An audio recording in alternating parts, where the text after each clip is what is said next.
안녕하세요. 저는 오늘 그동안 저를 무시하고 온갖 상처를 주었던 시댁 형님들과 시모의 행동들에 대해 여러분들과 소통을 하고 싶어 사연을 신청하게 된 30대 중반 여자입니다. 지금도 그때 생각만 하면 화가 가라앉지 않고 있는데 본인들이 무슨 잘못을 했는지 반성하지도 않는 것 같아 글을 작성하게 되었습니다. 남편도 이번 기회를 통해 본인들이 무슨 잘못을 했는지 깨달아야 한다면서 절대로 좋게 넘어가면 안 된다고 분노를 가라앉히지 못했습니다. 남편과 오랜 기간 결혼 생활한 것도 아니에요. 현재 2년차 되었는데 1년차 때는 충분히 이해하고 넘어가려 했었어요. 시댁 며느리로 들어오자마자 얼굴 붉히며 살아가는 것보단 그래도 최대한 좋게 받아들이다 보면 나중에 좋은 관계로 발전할 수 있을 거라 믿고 있었어요. 하지만 시간이 지나도 달라지는 건 전혀 없었고 오히려 두 형님들과 시모의 행동들이 제 한계를 시험하고 있었어요. 사람 대접을 받지 못한다는 걸 처음 느껴봤는데 기분이 정말 안 좋더라고요. 무시하고 먹는 걸로 차별하고 거기에 더해 힘든 일들은 저에게 전부 다 시키는데 나중엔 무엇 때문에 이런 대우를 받으면서 관계 유지를 해야 되는 건가 싶더군요. 남편도 형님들과 시모의 행동들이 너무하다 싶었는지 좋지 않은 말을 꺼냈었지만 평소에도 남편은 무시하면서 지내왔었는지 아예 신경조차 쓰지 않더라고요. 점점 더 심해지는 모습은 저에게 계속해서 불만을 품게 만들었고 결국 설 명절 때 걷잡을 수 없을 정도로 엄청난 집안 싸움이 시작되었습니다. 남편과 저는 또다시 상처받고 싶지 않아 명절 때 가지 않으려 했는데 시모에게 전화가 왔어요. 가족들 모두 모이는 자리에 막내인 저희 부부가 빠지면 오히려 상황을 더 심각하게 만드는 거라며 분위기 더 안 좋게 만들지 말라고 심각하게 얘기했어요. 결국 어쩔 수 없이 더 큰 화를 키우고 싶지 않아 시댁으로 가게 되었습니다. 그렇게 현관문을 열고 들어가니 시댁 식구들이 시끌벅적하게 한자리에 모여 있었고 이미 한창 식사를 하고 있었어요. 시모는 저희가 들어오는 걸 보고 자리에 앉으라며 저와 남편에게 밥을 퍼줬습니다. 막내 며느리는 앉지 말고 잠깐 나 좀 따라와라. 너한테 중요한 할 말이 있거든. 아들, 너는 먼저 식사해라. 그럼 우리는 저쪽 가서 얘기 좀 할까? 내가 너를 따로 부른 이유가 뭔지 알아?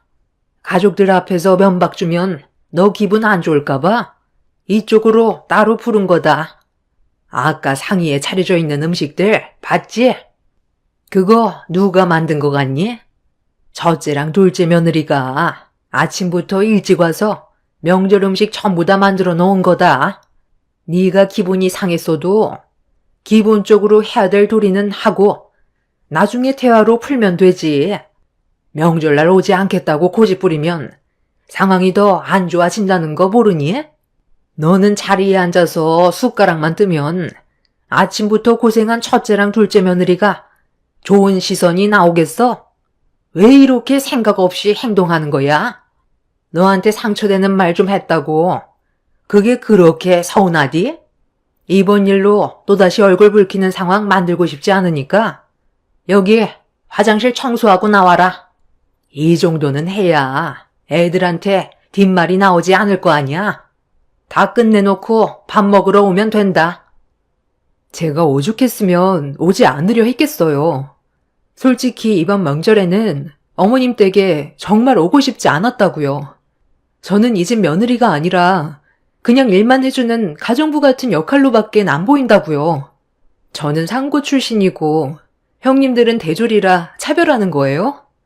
어머님이 형님들 앞에서 저를 대놓고 차별하니까 형님들도 똑같이 행동하는 거잖아요. 상처받고 싶지 않아서 오기 싫었어요. 그리고 음식 만드는 거 저번 명절에도 저 혼자서 전부 다 준비했잖아요. 어머님은 제가 왜 싫은 거예요?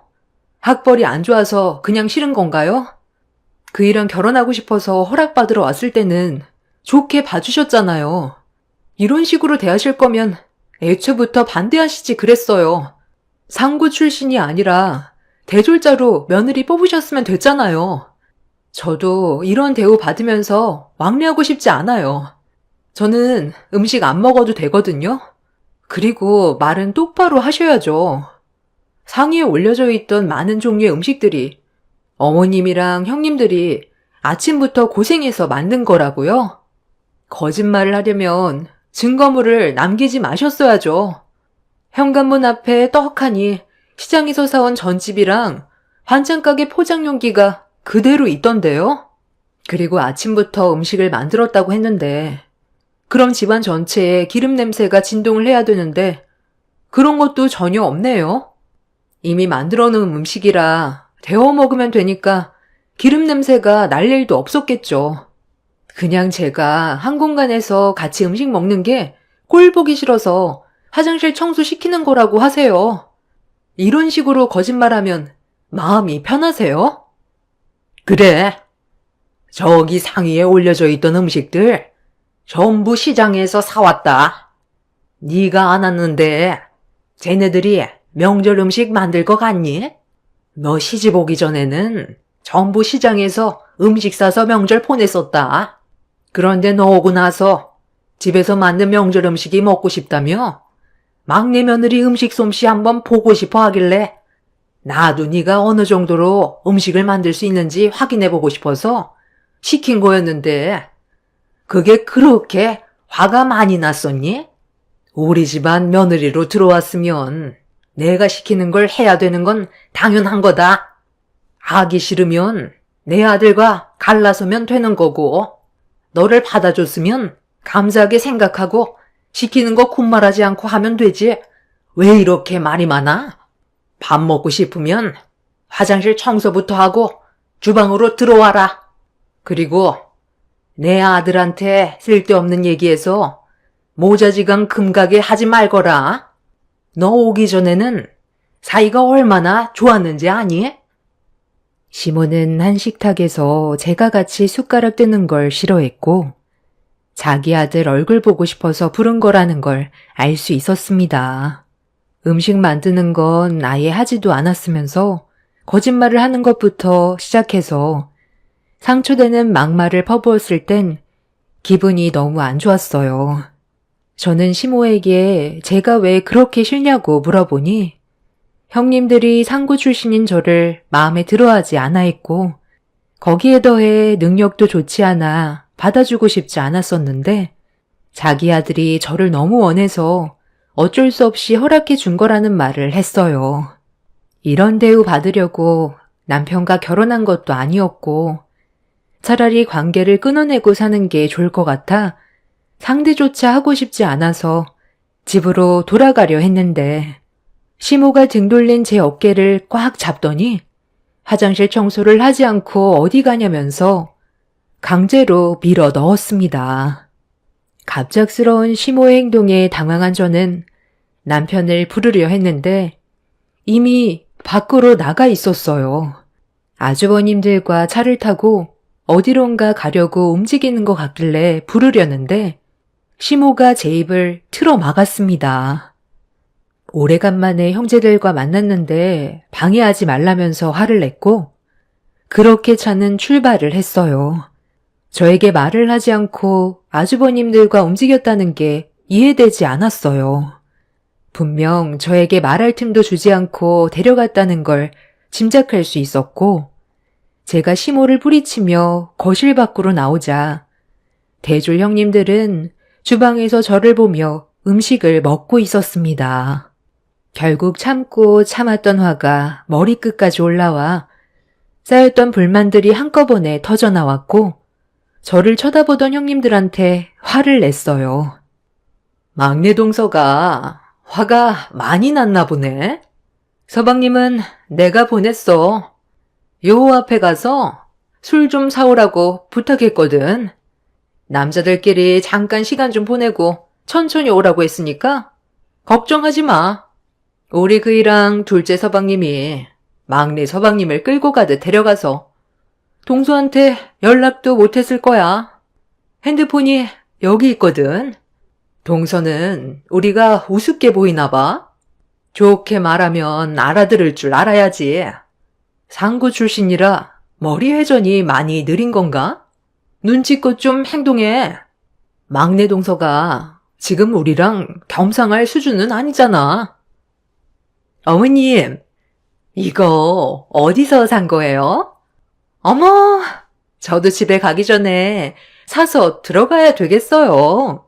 오대갈비가 정말 맛있는데요? 이 좋은 음식을 막내 동서랑 나눠 먹긴 아깝죠? 그렇잖아도 너희들만 먹으라고 내가 얘를 데리고 화장실 청소나 좀 시키려 했는데 자기만 왜 화장실 청소하냐고 나한테 얼굴을 붉히더라고. 참나 기가 막혔어. 이 정도 대우해주는 것도 감사하게 생각해야지. 어디서 얼굴을 치켜 세우고 대들어? 저런 비싼 음식 네가 먹어봤자 똥으로밖에 더 나와? 큰애랑 둘째는 머리를 써야 되는 직업이라 당연히 든든하게 먹어야 하지만 너는 딱히 내세울 것도 없는 일반 회사원이잖아. 머리가 좋아야 음식 맛도 잘하는 거지. 너는 입에 쳐넣기 바쁠 거 아니야? 비싼 돈 주고 사온 음식인데 아무나 먹어야 되겠니? 그네는 이번에 정교수로 부임한다 그러고 둘째 며느리는 이번에 대기업 과장으로 승진한다는데 너는 내세울 게 뭐가 있어? 5대 갈비 정도 뜯으려면 네 형님들과 비슷한 정도의 명분이 있어야 되지 않겠니? 누가 갈비 먹고 싶다고 한 것도 아니고 누구나 흔히 먹을 수 있는 갈비 가지고 대졸 출신만 먹어야 한다는 어머님 생각이 참 저급하네요. 갈비 뜯는데 명분도 있어야 하는 건가요? 금가루가 뿌려져 있는 것도 아닌데 먹을 거 가지고 이렇게 차별하는 것 보면 수준이 어떤 집안인지 확실히 알 수 있겠네요. 이런 집안에서 그이가 정상적으로 자라온 것만도 정말 대단한 것 같아요. 그동안 말은 안 했겠지만 얼마나 힘들었을지 감이 잡히네요. 그 대단한 오대갈비 많이들 뜯으세요. 저는 오늘 이 시간 이후부터 다시는 이 집에 발도 들이지 않을게요. 제가 받은 대우만큼 저도 똑같이 해드리겠습니다. 집안 분위기는 상당히 안 좋아졌고 시모와 형님들이 저를 노려보고 있었지만 신경 쓰지 않았습니다. 그래도 가족들과 분연을 만들고 싶지 않아 최대한 참고 명절날 시댁에 간 거였는데 시모와 형님들의 행동은 지나칠 정도로 저를 막대했어요. 살면서 이런 대우 받은 적 처음이라 상처도 많이 받았지만 이런 성격을 가진 사람들이 정말 존재하는지도 몰랐습니다. 드라마에서나 봤었는데 출신으로 사람을 차별하는 걸 직접 경험했을 땐 기분이 더럽더라고요. 상대할 가치조차 없을 것 같아 주방 테이블 위에 올려져 있던 남편의 핸드폰을 들고 거실에 있던 짐을 챙긴 뒤 밖으로 나가려는데 제 머리 위로 우대갈비가 스쳐 현관문 쪽으로 떨어졌어요. 큰형님이 어른이 얘기하는데 어딜 가냐면서 상고 출신이라 버릇도 없는 것 같다며 가정교육을 제대로 받지 못해서 그런 거냐고 먹다 버린 우대갈비를 계속해서 저에게 사정없이 던졌습니다. 이런 상황 속에 상대해봤자 저만 더 상처받을 것 같아 무시하고 현관문을 열었는데 그 순간 날라온 우대갈비가 현관문 앞에 있던 큰 아주버님의 얼굴에 강타했어요. 아주버님들과 남편이 양손에 먹을 걸 사가지고 들어오려던 찰나 제가 현관문을 열면서 앞에 서 있던 큰 아주버님이 큰형님이 던진 팔뚝만한 우대갈비에 얼굴을 정통으로 맞게 된 거였죠. 큰 아주버님은 상당히 고통스러웠는지 그 자리에 주저앉아 양손으로 얼굴을 움켜쥐더니 비명을 지르면서 좌우로 굴러다니고 있었습니다. 큰형님은 사색이 든 얼굴로 괜찮냐며 아주버님의 얼굴을 살펴봤는데 코뼈가 부러졌는지 퉁퉁 부어선 코피를 흘리고 있었어요. 아주버님은 입안에도 피가 나는 것 같다면서 무언가를 뱉었는데 충격적이게도 입안에서 2개의 이가 떨어져 나왔습니다. 만약 제가 큰형님이 던진 우대갈비에 머리를 맞았다면 큰 사고가 났을지도 모를 정도로 심각한 상황이었죠. 그런데 큰형님이 혼자 열을 올리고 자기 분을 억누르지 못해서 우대갈비를 던져놓고서 이 모든 게 저 때문에 벌어진 일이라며 갑자기 화를 냈어요. 남편이 보는 앞에서 제 머리채를 잡아 사정없이 흔들었고 돌대가리 동서가 들어와서 집안 수준을 떨어뜨려 이런 상황이 온 거라면서 저희 남편에게 여자 보는 눈이 없어서 집안을 초토화 만들어놨다고 분노를 가라앉히지 못하고 있었어요. 저도 참을 만큼 참았던 터라 맞대응을 했는데 형님보다 제가 더 힘이 좋아서 되려 형님이 더 크게 좌우로 흔들렸습니다. 순식간에 몸싸움이 일어나자 남편은 저와 큰형님 사이를 힘겹게 떨어뜨려 놓았는데 그 순간 시모가 뒤이어 제 머리채를 잡았습니다. 인물 좋은 자기 큰아들 이가 2개나 나갔다면서 앞으로 어떻게 얼굴을 들고 다니냐며 막무가내로 행동했어요. 시모는 결혼을 반대했었을 땐 그만한 이유가 있었던 거라고 남편한테 화를 냈고 둘째 아주버님은 병원부터 가야 할 것 같다고 큰 아주버님을 부축해 응급실로 향했습니다. 제 머리를 사정없이 흔들던 큰형님과 시모는 남편이 힘겹게 떨어뜨려 놨는데도 분을 삭히지 못한 채 집안의 물건들을 저에게 사정없이 던져대고 있었어요. 아, 제발 그만 좀 해요. 이러니까 오고 싶지 않았던 거라고요. 결혼한 지 오래된 것도 아니고 이제 2년 됐는데 왜 이 사람을 못 잡아먹어서 안달인데요? 노력하는 건 안 보여요? 제가 잠깐 자리를 비웠을 때 무슨 말이 오고 갔길래 이렇게까지 감정이 격해진 거예요? 정말 평생 영 끊고 살길 바라는 거냐고요? 오늘 일은 그냥 넘어갈 순 없을 것 같아요. 형수님이 던진 우대갈비가 얼마나 큰 사고를 불러일으켰는지 보세요. 만약 이 사람 머리에 맞아서 큰 문제라도 생겼다면 형수님 인생은 무사할 줄 아세요? 원래 성격이 이렇게 더러웠어요? 요즘에 고졸대졸 출신 누가 따져요? 대졸보다 고졸이 능력 좋은 사람도 얼마나 많은데요. 형수님이 이 사람에 대해 얼마나 안다고 무시하는 거예요? 형수님보다 좋은 점도 훨씬 많다고요. 그런 더러운 성격을 가지고 정교수가 되면 그 밑에 학생들이 뭘 보고 배울지 참 암담하네요. 오늘 있었던 일들에 대해서는 절대로 조용히 넘어갈 수 없어요. 이 사람이 말려도 제가 법적 소송 진행할 거고 어머니도 똑같이 처벌받게 할 거니까 그런 줄 아세요? 제가 평생을 함께하고 싶어서 선택한 사람인데 이런 식의 대우받는 건 절대 용서할 수 없다고요. 그러니까 내가 좀 더 능력 좋은 여자 만나는 게 좋을 것 같다고 했잖아. 엄마 말 좀 들었으면 얼마나 좋아. 네가 똑바로 된 여자 선택했으면 이런 문제 없었지. 능력 좋은 여자들이 저를 거들떠나 본대요. 저부터가 보잘것없는 놈인데 어떻게 능력 좋은 여자를 만날 수가 있어요? 저는 그런 것보다 저를 진심으로 사랑해주는 사람을 원했다고요. 어머니가 이런 성격을 가지고 있으니 아버지가 그동안 살면서 스트레스 받아서 암으로 세상을 떠난 거죠. 어머니 성격을 누가 받아주겠어요? 그러니 재혼도 못하고 여지껏 혼자 늙어가는 거죠. 사람마다 살아온 환경이 다르고 삶의 목표도 다른데 본인들이 좀 더 우월하다고 해서 차별하는 건 동물보다 못한 거 아니에요? 그래서 지금 나한테 소송을 걸겠다는 거예요? 도대체 내가 뭘 잘못했길래 법적 다툼을 겪어야 하는 건데요?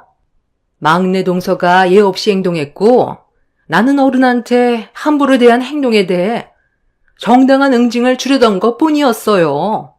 그런데 하필 그 타이밍에 우리 그이가 현관문 앞에 있어서 피해를 본 것뿐이라고요. 형수님이 뭔데 이 사람한테 응징을 한다는 건데요. 아무리 잘못을 했다 해도 이런 식으로 행동하는 게 상식적으로 맞는 거예요? 배웠다는 사람이 머리가 그렇게 안 돌아가요? 분위기는 걷잡을 수 없이 심각해졌고 남편은 말로 하는 것보다 법적으로 대응하는 게 좋을 것 같다면서 나중에 법정에서 보자며 저를 데리고 차에 올라탔어요. 시모는 자식 새끼 힘들게 낳아서 키워봤자 아무 소용 없다며 아들이 자기를 배신했다고 땅을 치며 울분을 토해냈습니다. 남편은 집에 가는 동안 제가 다친 곳은 없는지 살펴주었고 한참을 달려 집에 절반 정도 도착했을 때 휴게소에 잠깐 들렸어요. 남편은 자기 집안 식구들 때문에 정말 미안하다면서 시댁 식구들을 대신해 용서를 구했습니다. 그리고 좀 전의 상황에 대해 설명을 해줬어요. 식탁에 둘러앉아 있는데 제가 오지 않자 불안해서 저에게 오려고 자리에서 일어난 순간 큰형님과 둘째 형님이 술이 모자른 것 같다며 술 좀 사오라고 시켰다네요. 아주버님들한테 오래간만에 형제들과 만났는데 잠깐 대화 좀 주고받으라며 자리를 비켜달라는 말투로 상황을 전환시켰고 아주버님들은 눈치가 보였는지 남편을 데리고 밖으로 급하게 나가는 바람에 저에게 말도 하지 못한 거라며 그때 가지 말았어야 했다고 후회를 하고 있었어요. 어차피 벌어진 일이라 좀 전의 상황을 후회해봤자 달라지는 건 없었기 때문에 신경 쓰지 말라며 제가 상처받았을까봐 괴로워하고 있는 남편의 기분을 가라앉혀 주었습니다. 그날 이후 저희 부부는 시댁에 발도 들이지 않았고 어떠한 연락도 주고받지 않았어요. 남편은 제가 받은 피해에 대해 법적으로 대응할 수 있는지 변호사와 상담을 했는데 갑자기 큰 아주버님한테 전화가 왔어요. 아주버님은 이번 일을 그냥 넘어가 줬으면 좋겠다고 남편을 설득하고 있었습니다. 남편은 아주버님의 말을 한참 동안 들어주더니 결론은 힘들 것 같다는 거였어요. 제가 받은 상처가 아주버님이 다친 거와는 다르다면서 직접 찾아와 용서를 구하지 않는 이상 달라지는 건 없을 거라며 전화를 끊었습니다. 아주버님은 코뼈가 부러졌고 앞니가 2개나 떨어져 나갔었기 때문에 곧 있을 큰형님 정교수 부임날 문제가 되지 않게 아주버님이 다친 것도 있어서 조용히 넘어가길 원하고 있었습니다. 누가 봐도 큰형님이 아주버님한테 시킨 것 같아 보였는데 저희가 큰형님의 사정을 봐줄 필요는 없다고 판단했었고 남편의 결정이 저도 옳았다고 생각했었죠. 큰 아주버님은 최대한 좋게 넘어가자며 사정을 했지만 저희 부부의 마음이 달라진 건 아무것도 없었습니다. 그렇게 남편이 변호사와 상담을 한 결과 큰형님이 던진 우대갈비가 아주버님의 코뼈와 이가 뽑힐 정도로 저를 향해 3개 던졌다는 건 의도적으로 제가 잘못되게 하려는 행동에 충분하게 입증되기 때문에 법적으로 처벌이 가능하다는 거였고 또한 먼저 제 머리채를 잡았던 것도 추가적으로 법적 대응을 할 수 있다는 말을 들었습니다. 남편은 합의는 절대 하지 않을 거라며 형님이 저지른 행동이 자신의 인생에 얼마나 큰 피해가 가게 될지 느끼게 해주고 싶다고 결론을 내렸습니다. 그렇게 남편은 큰형님을 상대로 소송을 진행했고 거기에 더해 시모가 형님의 편에 서서 제 머리채를 잡았던 것도 같이 엮어 법적 처벌을 준비했어요. 이런 상황이 시댁 가족들의 귀에 들어가자 핸드폰에 불이 날 정도로 계속해서 연락이 왔지만 저희 부부는 법적으로 대응하려고 이미 마음먹었기 때문에 상대를 하지 않았습니다. 아무래도 큰형님이 정교수 부임을 하기 전에 문제가 터지면 곤란한 상황을 겪게 되는 건 당연한 거였기 때문에 저희를 설득하고 싶었겠지만 저희 부부가 워낙 완강하게 만남을 거절하고 있어서 큰형님도 난감한 상황인 듯 보였어요. 결국 형님네도 이 문제로 법적 대응을 하기 위한 준비를 시작했습니다. 저는 큰형님이 잘못한 걸 인정하고 저에게 직접 찾아와 전에 있었던 일들에 대해 진심으로 풀어가려고 노력했다면 더는 상황을 악화시키지 않으려 했어요. 그런데 본인도 교수 입장에서 상고 출신인 저에게 머리를 굽히고 싶진 않았는지 자존심을 내세웠고 법적 대응을 준비하는 모습이 참 어리석게 느껴졌습니다. 그렇게 각자의 주장을 내세우며 법적 공방이 오고 갔는데 결론적으로 저희가 상당히 유리한 위치에 있었어요. 하지만 형님이 범죄 이력이 없는 걸 참작해 일방적으로 형님이 먼저 저지른 행동이었음에도 법정에선 집행유예를 선고했고 기분이 좋지는 않았습니다. 판사의 재량이긴 하나 아주버님이 다쳤다 해도 만약 제가 큰 사고를 겪게 됐을 수도 있었던 건데 결론적으로 제가 받은 피해는 크게 없었고 가족들 간의 싸움이라 정신적 피해 보상금은 받을 수 있었지만 집행유예로 끝난다는 게 마음에 걸렸었죠. 그래도 이번 일을 통해 본인이 느끼는 게 있길 바라고 있었는데 큰형님과 시모는 집안 창피하게 법적으로 소송을 걸었던 거에 대해 상당히 안 좋게 보고 있었고 이번 일로 평생 동안 얼굴을 안 보고 지내기로 결정을 내리게 되었네요. 그런데 큰형님이 법정에 섰다는 거에 기분이 상당히 안 좋았는지 정 교수 부임날 또 다른 사건이 터지게 되었습니다. 아침에 출근을 하고 있었는데 평소에는 차가 막히지 않는 곳인데 그날따라 교통량이 많은 건지 차가 많이 막히더라고요. 어느 정도 예상은 했었지만 교통사고가 났었는지 차량 한 대가 도로를 막고 서 있는데 거기에 서 있는 사람이 누군가와 전화통화를 하고 있었어요. 멀리에서 잘 보이지 않았었는데 차량들이 천천히 빠져나가면서 제가 사고 현장 앞에 지나치는 순간 전화통화하는 사람의 얼굴을 확인하게 되었고 얼굴을 붉히며 전화로 누군가에게 짜증을 내고 있었습니다. 사고가 난 사람은 다름 아닌 큰형님이었어요.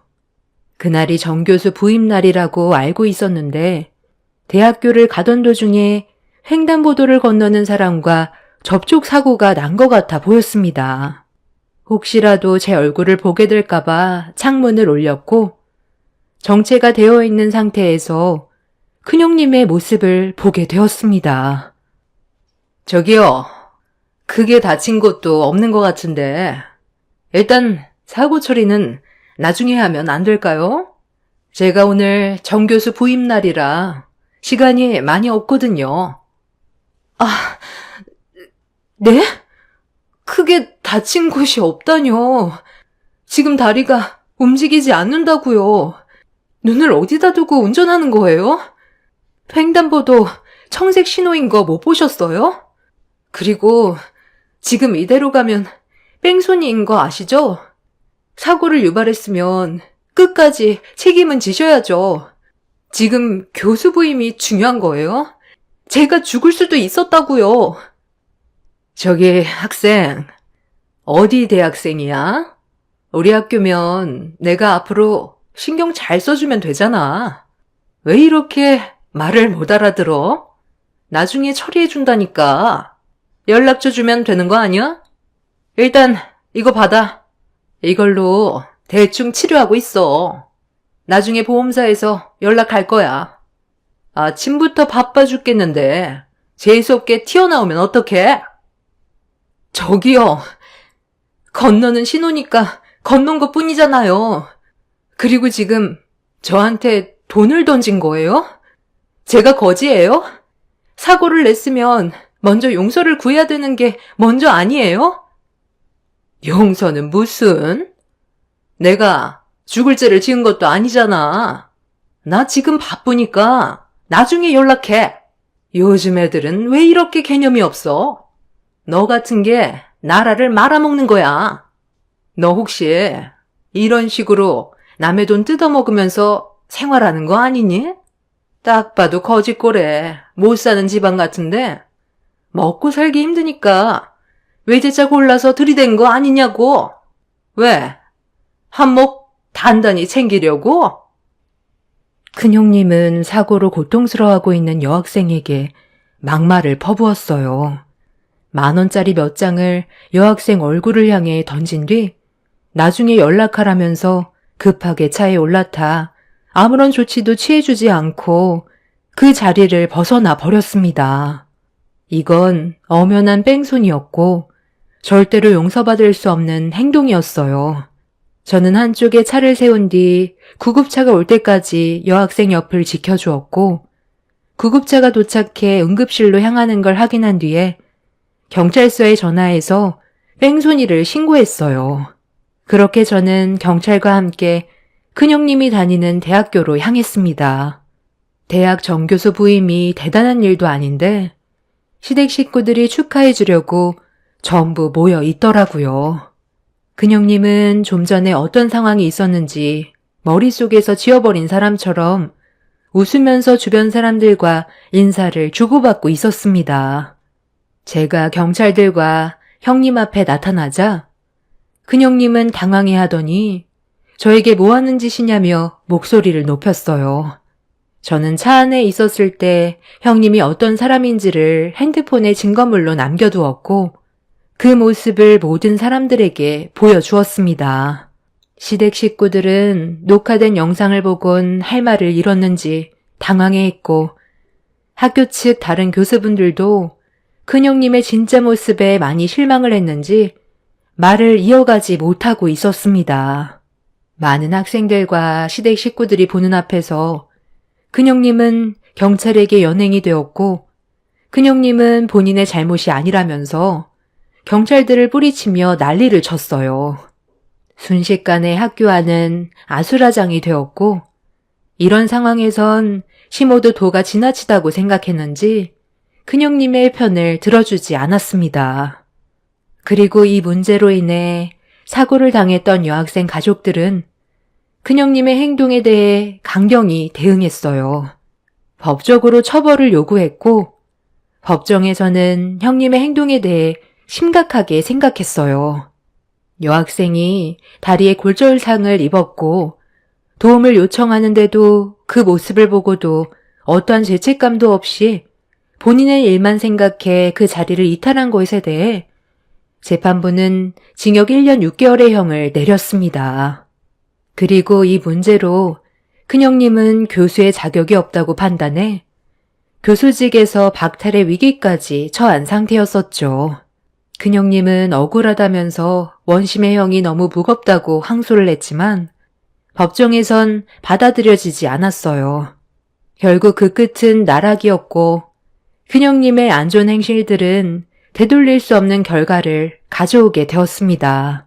아무리 잘났어도 사람이 되지 않았다면 그에 맞는 대우를 해줘야 된다는 걸 이번 일을 통해 알 수 있었어요.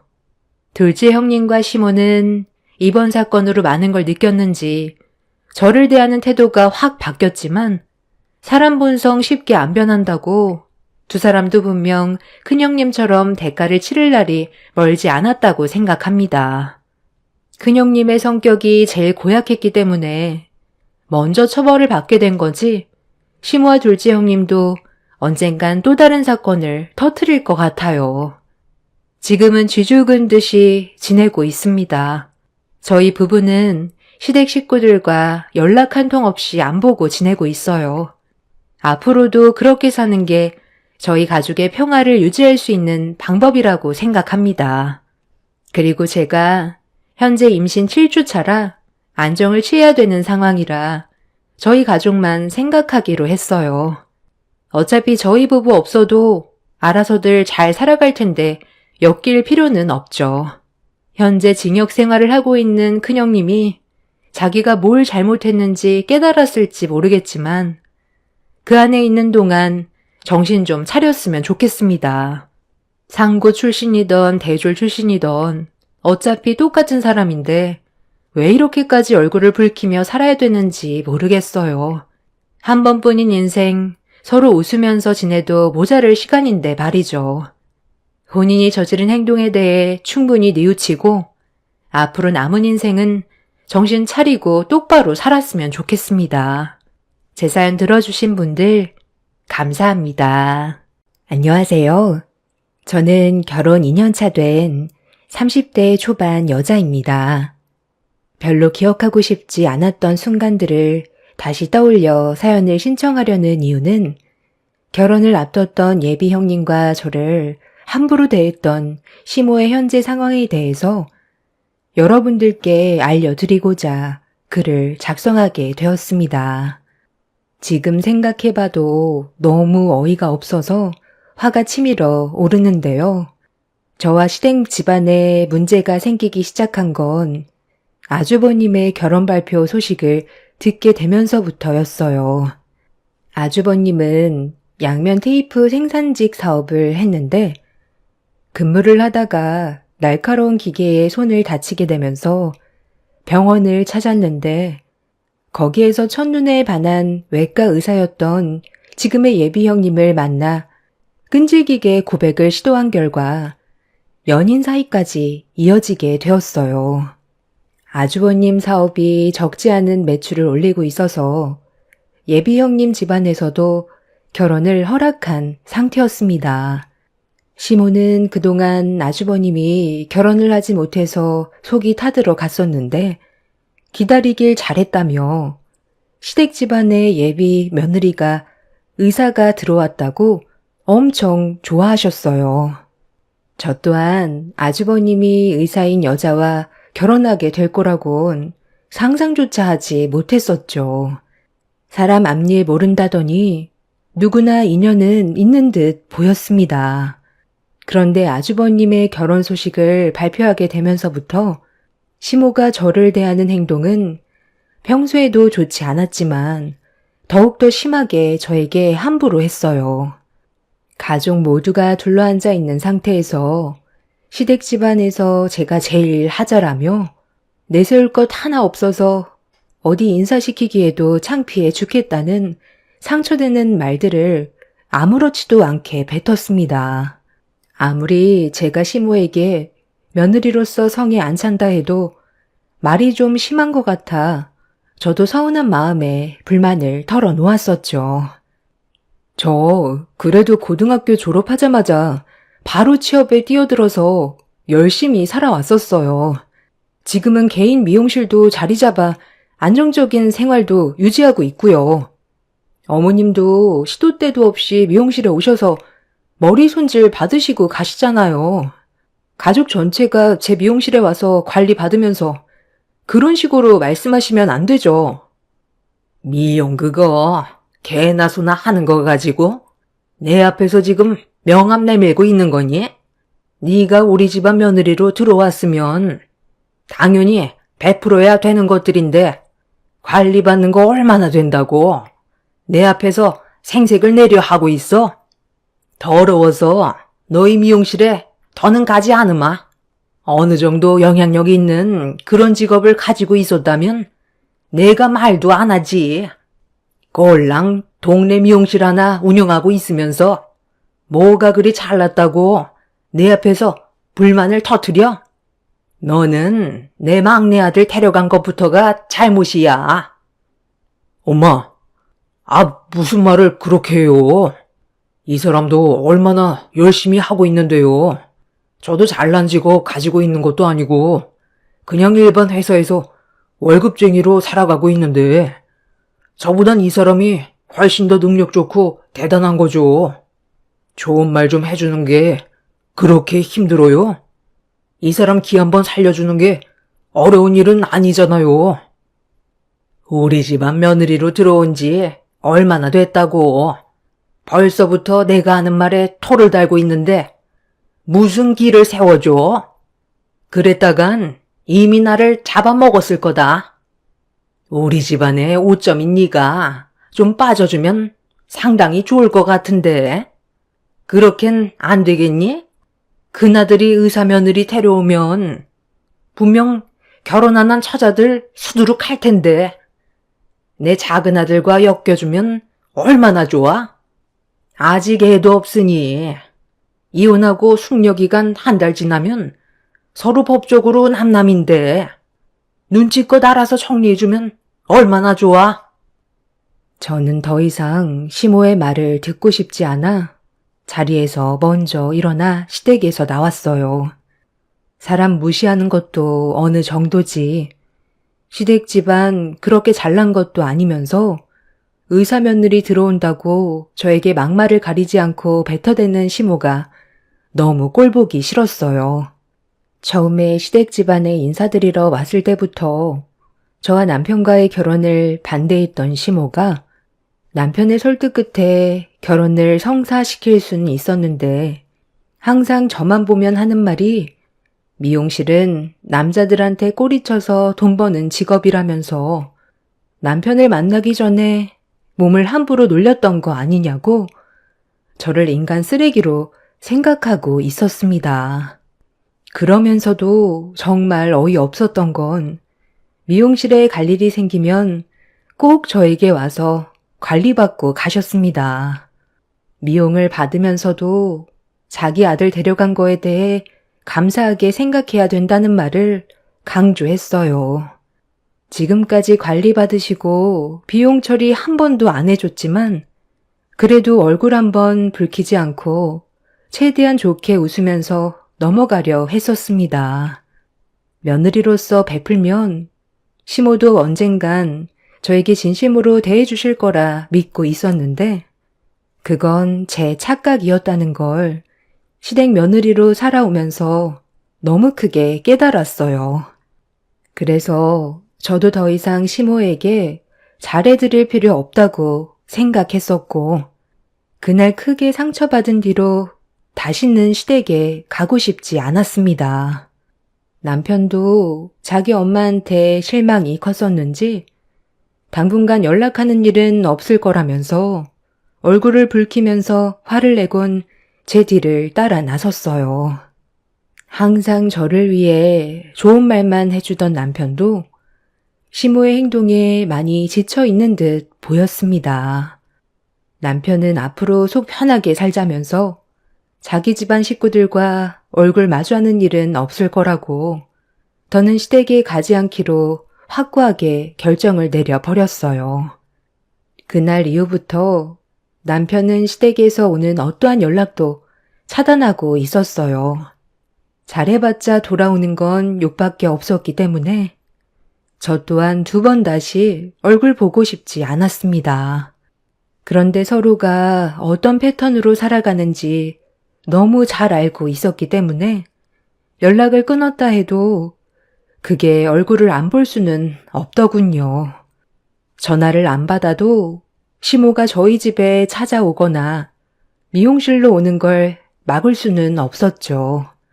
시모도 저희 부부의 행동에 기분이 안 좋았는지 한동안 연락이 없다가 어느 날 미용실 문을 열고 들어왔어요. 얼굴을 보자마자 기분 좋았던 그날 하루를 망쳐버릴 정도로 시모의 얼굴을 보는 순간 짜증이 확 올라와 버렸는데 시모의 뒤를 뒤따라 들어온 한 사람이 저에게 인사를 건넸습니다. 누군지 몰라 얼떨결에 저도 고개를 숙였는데 시모가 아주버님과 결혼을 약속한 예비 형님이라고 소개를 시켜줬어요. 그때 처음으로 외과 의사로 일을 한다던 예비 형님의 얼굴을 보게 됐는데 뭔가 저를 바라보는 시선이나 미용실 안을 살펴보는 시선들이 좋지는 않았습니다. 우리 새며느리 요즘 머리카락이 많이 빠지고 푸석거린다던데 네가 관리 좀 해줘봐라. 너희들이 하도 연락 안 받고 차단하길래 우리끼리 먼저 얼굴 대면했었다. 어머님, 저는 관리받고 있는 미용실이 따로 있어서요. 여기에서 함부로 제품을 바르고 싶지는 않아요. 이런 동네 구석에 미용실 하면 안 무서워요? 골목길에 가로등 하나 없어서 딱 범죄 일어나기 좋게 되어 있던데. 좀 더 밝은 곳에서 미용실 차리는 게 좋지 않았을까요? 그러기에는 돈이 많이 부족했나? 미용실 용품들도 꽤 오래된 것 같아 보이는데 손님이 이곳에 찾아오긴 해요? 동네 장사라 아줌마 아저씨들 상대로만 벌어먹고 사는 건가? 아, 오해하지 마세요. 제가 다니는 미용실과는 하늘과 땅 차이라 너무 놀랐거든요. 태어나서 이런 미용실 처음 봐서요. 이러니 어머니 머리가 전부 손상이 됐죠.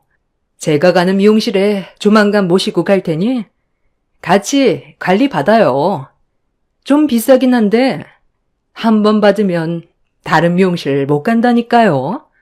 저희 그냥 용건만 간단하게 하고 그만 돌아가는 게 좋겠어요. 역시 동네 미용실이라 싸구려 제품만 쓰다 보니 내 머리가 이렇게 손상이 많이 됐던 거구나.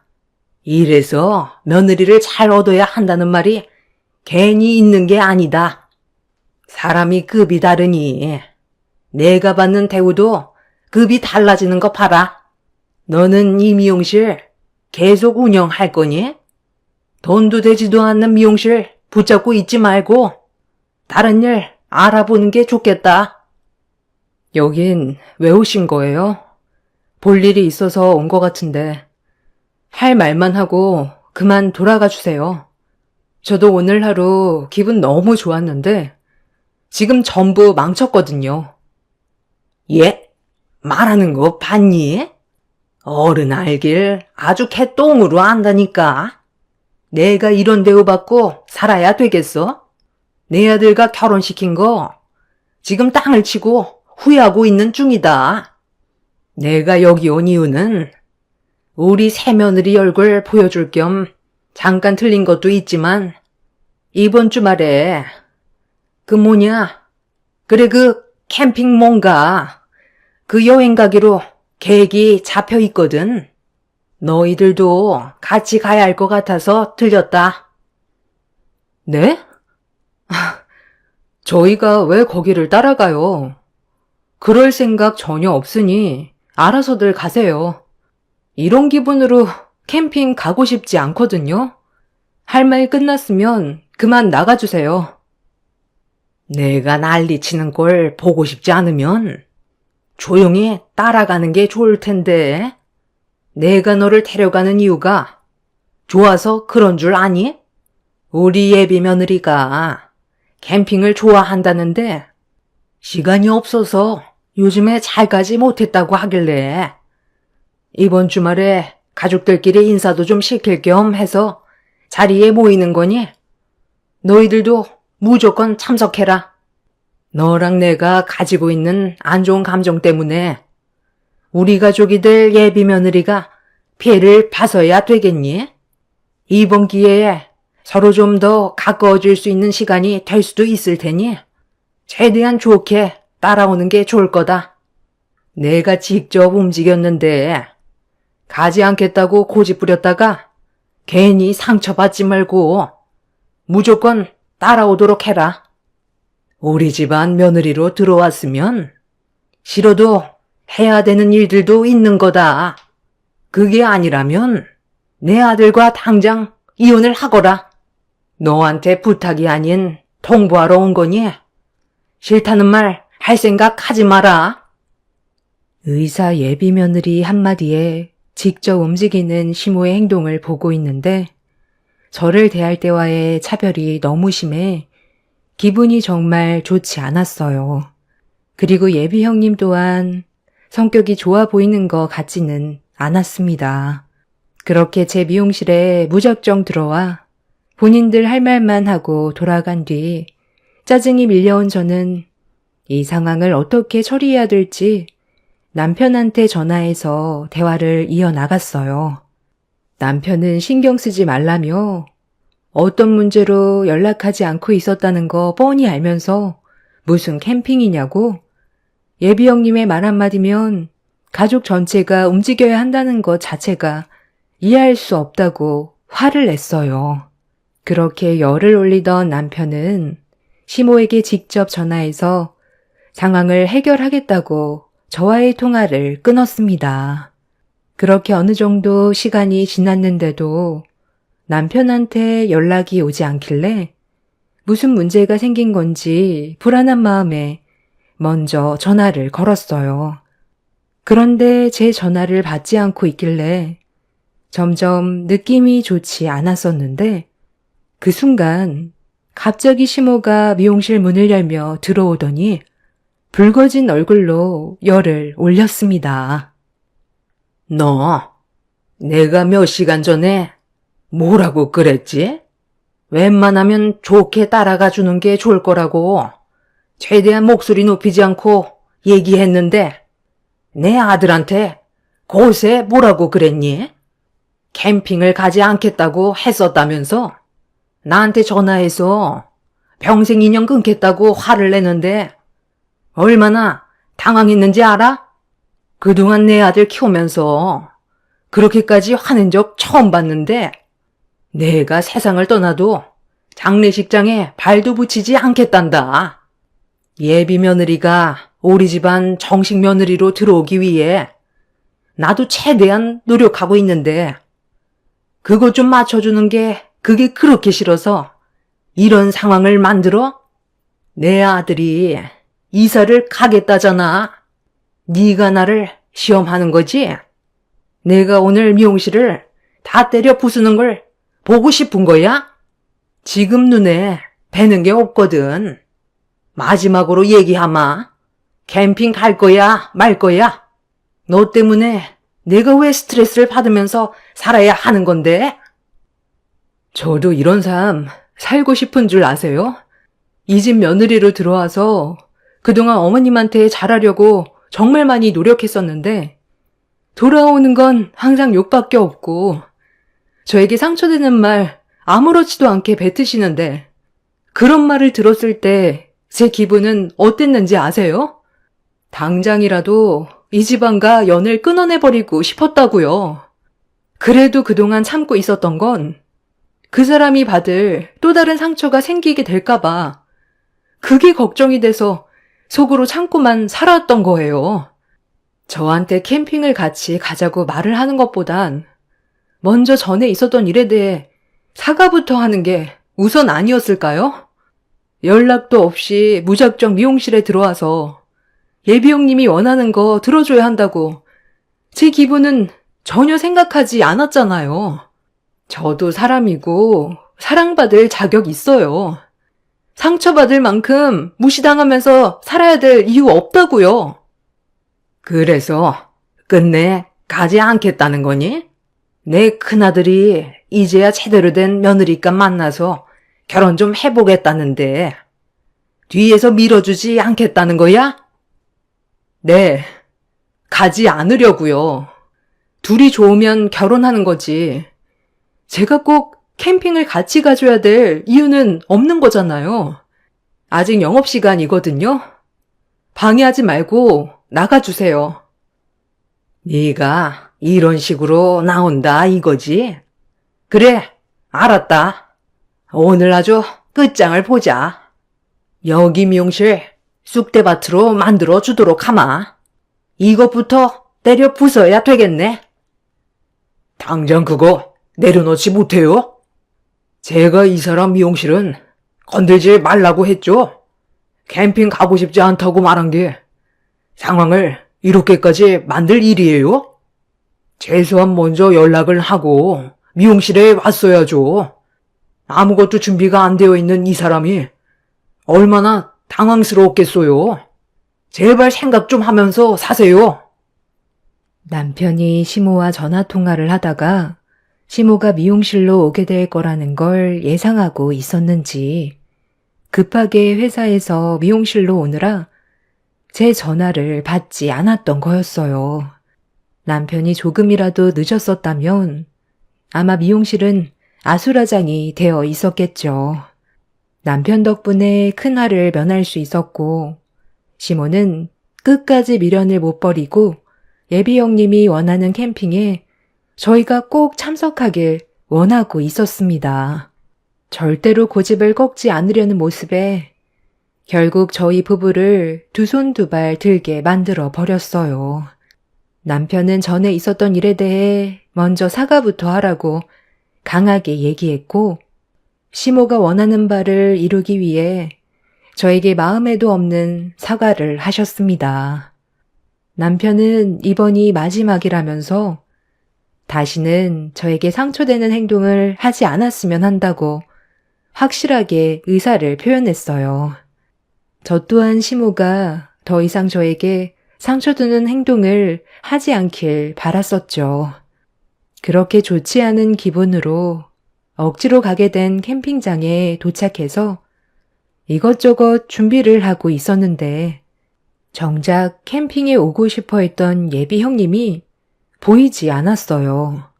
남편이 어떻게 된 거냐고 물어보니 아주버님이 병원 일이 마무리가 되지 않아 조금 늦을 거라면서 먼저 식사 준비를 하면 될 것 같다고 예비 형님의 상황에 대해 알려주었습니다. 그때까지만 해도 크게 별일 없이 조용히 지나가고 있었는데 음식 준비가 거의 끝나갈 때쯤 예비 형님이 캠핑장에 도착을 했어요. 오자마자 시부모님한테 인사를 드렸고 저희 부부와도 인사를 주고 받았는데 아주버님이 식사를 시작하면 될 것 같다고 말을 하는 순간 시모가 제 팔을 끌며 공용으로 사용하는 주방 안으로 끌고 들어갔어요. 갑작스러운 행동에 당황해서 시모의 팔을 뿌리치며 무슨 일 때문에 그러는 거냐고 물어보니 갑자기 저에게 따로 상 차려서 한쪽 구석에서 먹으라는 충격적인 말을 꺼냈어요. 어이가 없어서 제가 다시 되묻자 시모가 말귀를 못 알아듣냐며 한마디 했습니다.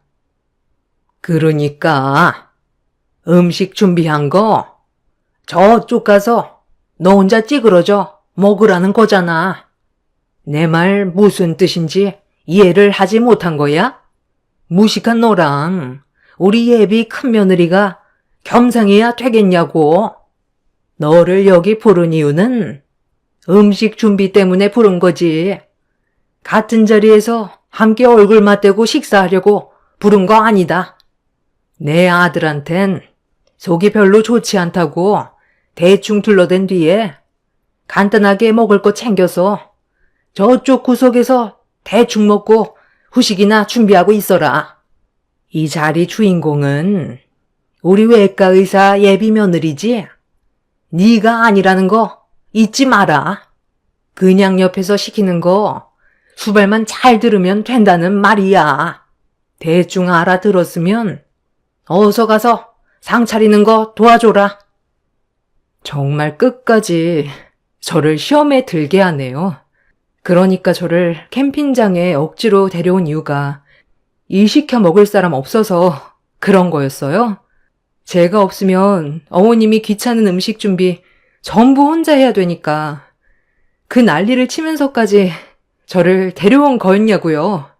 사람이 어쩜 이렇게까지 이기적이에요? 사과하셨을 때도 억지로 어쩔 수 없이 하더니 결국 이런 식으로 저에게 또 아픔을 주네요. 저 그냥 집으로 돌아갈 거예요. 어머님이랑 한 공간에 있는 것 자체가 싫어요. 제가 시모의 말에 반감심을 품으면서 화를 터뜨리는 순간 갑자기 주변을 두리번거리더니 옆에 있던 국자로 제 머리를 내리쳤어요. 시모의 행동에 너무 놀라 충격을 받은 저는 뭐 하는 짓이냐고 소리를 지르려 했는데 제 입을 틀어막더니 입도 뻥끗하지 말라면서 캠핑 끝나면 머리털 전부 뽑힐 줄 알라며 시모에게 대들었다고 저를 무서운 눈빛으로 바라봤습니다. 이미 이성을 잃어버린 저 또한 그런 시모를 강하게 밀친 뒤 국자를 빼앗아 얼굴에 휘두르며 집으로 돌아가겠다고 화를 냈어요. 분위기가 심각해진 상태로 시모와 안 좋은 눈빛을 주고받고 있었는데 공용 주방으로 예비 형님이 들어왔어요. 저와 시모를 찾고 있었다면서 무슨 일 있었냐고 접시에 담은 음식을 먹으면서 저와 시모를 번갈아가며 쳐다보고 있었습니다. 예비 형님은 분위기 파악을 못하는 건지 접시에 담겨있던 고기를 시모의 입에 넣어주면서 음식이 맛있다고 자리로 돌아가서 식사하자며 시모에게 팔짱을 끼고 자리로 돌아갔습니다. 너무 예상하지 못했던 상황을 겪게 된 터라 다리에 힘이 풀려 벽에 기대고 있었는데 그 사이 남편이 공용 주방으로 들어왔어요. 제가 눈시울이 붉어져 있는 모습을 보더니 급하게 달려와 무슨 일이 있었냐고 물어보는데 좀 전에 있었던 일에 대해 또다시 입 아프게 얘기하고 싶지 않아 집으로 돌아가자며 시모와 안 좋은 일이 있었다고 얘기했어요. 그런 저를 지켜보던 남편은 걱정이 됐는지 차에서 잠깐 쉬고 있으라며 시부모님한테 얘기한 뒤 돌아오겠다고 하길래 그 말에 고개를 끄덕였습니다. 그렇게 남편은 시댁 식구들이 있는 곳으로 향했고 저는 그 사이 화장실에서 볼일을 좀 보고 있었어요. 시모 때문에 순간적으로 너무 긴장을 해서 그런지 화장실이 급했었죠. 아주버님이 캠핑 장소를 정했었는데 하필 가는 날이 장날이라고 그날 화장실 공사를 하고 있어서 재래식 공용 화장실을 사용할 수밖에 없었어요.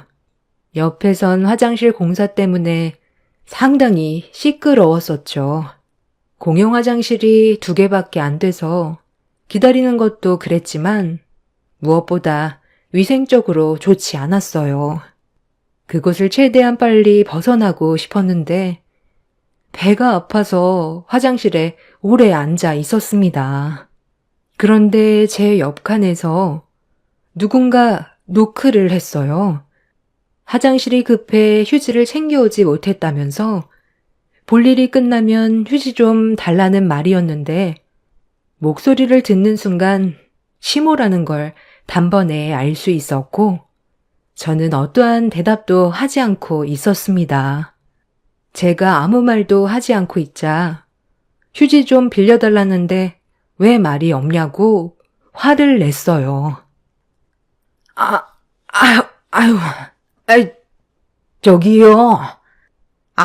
왜 대답이 없어요? 음식이 뭐가 잘못됐나? 갑자기 배가 왜 이렇게 아픈 거야? 저기요.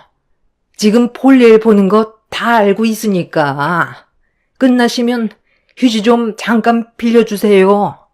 급하게 들어오느라 챙겨온다는 걸 깜빡했네요. 아니, 여긴 어떻게 된 게 화장실 안에 휴지도 없는 거야? 제 말 지금 무시하는 거예요? 알아서 해결하세요. 저도 제가 쓸 만큼만 챙겨와서요. 어머님 드릴 정도의 양은 없을 것 같은데요. 먼저 화장실에서 나가도 챙겨드리지 않을 거예요. 뭐야? 너 지금 아까 그 일 때문에 나한테 복수하는 거니? 여기 냄새도 지독한데 언제까지 여기 있으라는 거야? 휴지 갖다 주는 거 힘든 것도 아니잖아. 힘든 건 아니죠. 하지만 어머님이 볼일 본 그 냄새를 제가 맡아야 한다는 게 힘든 거죠. 알아서 처리하세요. 그럼 전 이만 볼일 끝났으니 먼저 나가볼게요. 저기요. 안에서 볼일 보시는 분 죄송한데요. 지금 많이 급해서 그런데 좀 더 서둘러 주시면 안 될까요? 지금 막 나을 것 같거든요. 부탁 좀 드릴게요. 오래 버티지 못할 것 같아서 그래요. 아니, 도대체 캠핑장을 어떻게 알아봤길래 이런 곳으로 자리를 잡은 거야? 저기요, 일단 해결을 전부 못 하셨더라도 중간에서 끊어주면 안 될까요? 지금 간략근이 더는 버틸 수 없는지 풀려버렸어. 그래서 그래요. 부탁 좀 드릴게요. 제 말에 대답 좀 해주세요. 예, 예비 며느리니? 아, 나 여기 있다. 지금 볼 일이 끝났는데 휴지가 없어서 나가지 못하고 있거든? 가서 휴지 좀 가져다 줄 수 있겠니? 그럼 바로 나갈 수 있을 것 같은데. 어머니? 제가 거기까지 갈 수 있을 정도로 정신력이 남아있지가 않아요. 지금 하늘이 노랗게 변할 정도로 저도 한계에 도달했어요. 저기요, 문 좀 열어주세요. 아, 예비 형님이었구나. 저는 또 누군가 했네요. 많이 급하신가 봐요? 그런데 제가 할 말이 있는데 이 말은 들어주셔야 나갈 수 있을 것 같거든요. 지금 녹음하고 있으니까 제 말을 제대로 대답해 주는 게 좋을 거예요. 좀 전에 공용 주방에서 제가 어머님한테 국자로 머리 맞는 거 전부 지켜보고 있었죠? 저는 예비 형님이 몰래 뒤에서 보고 있었던 거 다 알고 있었는데 모른 척 하더라고요. 제가 지금 머리가 너무 아파서 그러는데 진단서가 좀 필요할 것 같거든요. 알고 있었어요? 괜히 크게 만들고 싶지 않아서 그냥 모른 척 했었거든요. 원하는 게 진단서인가? 그거 내가 끊어줄게요. 그거 어려운 거 아니거든. 그러니 제발 이제 그만 문 좀 열어줘. 부탁할게요. 그리고 공용 주방에서 어머니한테 당했던 거 법적 증인 필요하면 내가 해줄 테니까 제발 문 좀 열어줘. 시모는 옆칸에서 저에게 휴지를 달라고 애원하고 있었고 문 앞에서는 예비 형님이 머리를 문 앞에 조아리면서 문 좀 열어달라고 애원하고 있었습니다. 제가 원하는 걸 얻었던 상태라 나을 것 같다는 예비 형님의 말에 볼일을 끝내고 화장실 문을 열고 밖으로 나왔어요. 그 순간 예비 형님이 저를 밀치면서 급하게 화장실 안으로 들어갔는데 갑자기 작은 비명 소리가 화장실 밖으로 들려오고 있었습니다. 바지를 내리려는 순간 관략근이 풀려 버렸는지 이미 바지에 실수를 한 것 같았어요. 예비 형님은 공용 화장실이 떠나갈 정도로 소리치면서 휴지를 다 썼다며 저에게 좀 더 가져다 달라고 하길래 상황이 별로 안 좋았던 터라 캠핑장으로 돌아와 휴지를 챙겨 공용 화장실로 가려는 순간 눈앞에 충격적인 광경이 펼쳐져 버렸습니다. 옆에서 화장실 공사를 하던 포클레인이 후진을 하다가 뒤에 있던 공용 화장실을 못 봤는지 그대로 밀어버렸고 그 충격으로 두 개의 공용 화장실이 바닥으로 쓰러져 버렸어요. 화장실 안에서는 시모와 예비 형님의 비명소리가 들렸고 문이 바닥으로 향한 상태에서 쓰러져 버렸던 상황이라 시모와 예비 형님은 밖으로 나오지도 못하고 있었어요. 공용 화장실이 쓰러지면서 바닥으로 악취나는 분뇨가 새어나오고 있었습니다. 포클레인 운전기사는 공용 화장실 안에 갇혀있는 시모와 예비 형님을 꺼내기 위해 공용 화장실을 돌렸고 그렇게 겨우 문을 열고 탈출할 수 있었던 두 사람은 온몸에 분뇨를 덮은 채 살려달라며 그 자리에서 쓰러져 버렸습니다. 캠핑장 사장님과 포크레인 운전기사는 물호수를 이용해 두 사람 몸에 붙어있던 분뇨를 씻어낸 뒤 겨우 밖으로 끌어냈지만 그 냄새가 온 캠핑장에 진동을 했어요. 급하게 캠핑장 사장님이 죄송하다면서 악취를 참으면서 두 사람을 부축해 샤워실로 데리고 가는데 아주버님이 그런 예비 형님의 모습을 보고 경악하면서 코를 막고 있었습니다. 그 모습을 본 예비 형님은 아주버님한테 가까이 다가가 얼굴을 향해 사정없이 뺨을 올려쳤어요. 뺨을 맞은 아주버님은 그 자리에서 오바이트를 했고 집안 전체가 아수라장이 되어 버렸죠. 결국 그날 두 사람 모두 샤워실에서 분뇨를 씻어낸 뒤 캠핑장 이용 결제 금액에 대해 환불을 받고 추가적인 피해 보상까지 받았지만 너무 큰 충격을 받았던 예비 형님은 아주버님한테 화가 잔뜩 났는지 결국 파혼을 결정했습니다.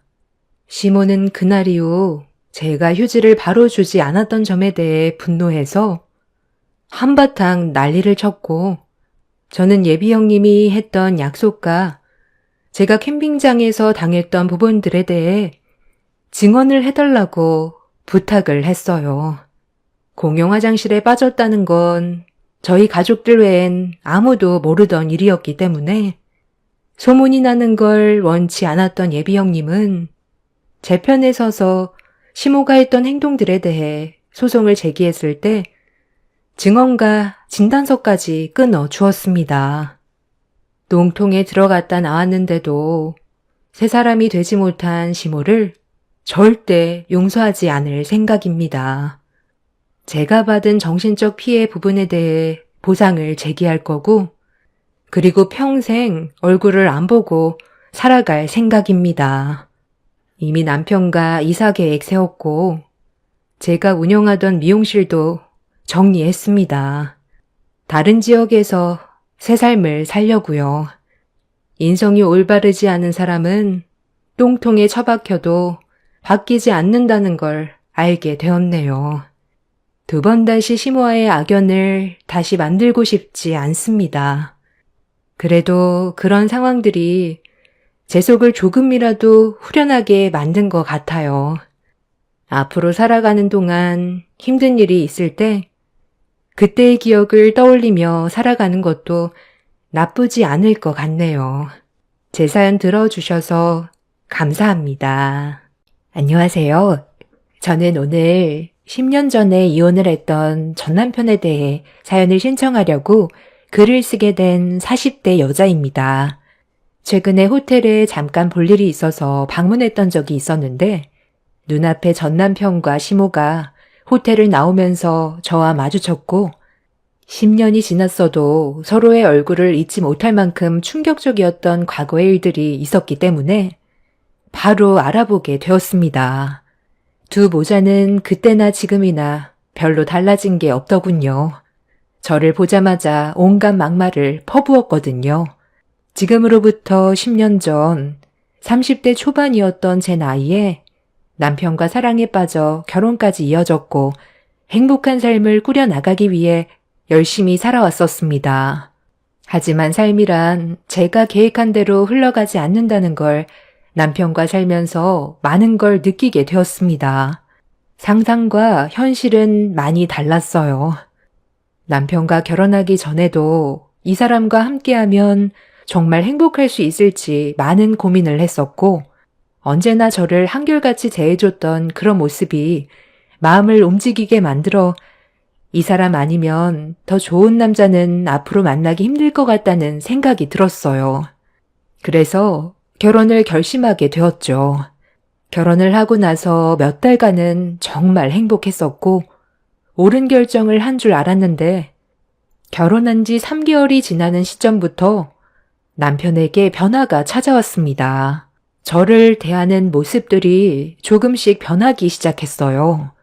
사람이 살다 보면 여러 가지로 말 못할 힘든 일들을 겪게 될 수도 있기 때문에 남편한테도 사정이 있을 것 같아 대화를 시도했고 풀어나가려 했는데 남편은 전혀 저에 대한 감정이 변하지 않았다는 말을 했지만 여자인 저로선 남편의 사소한 행동 하나하나에 감정 기복이 심했었기 때문에 계속 신경 쓰이기 시작했어요.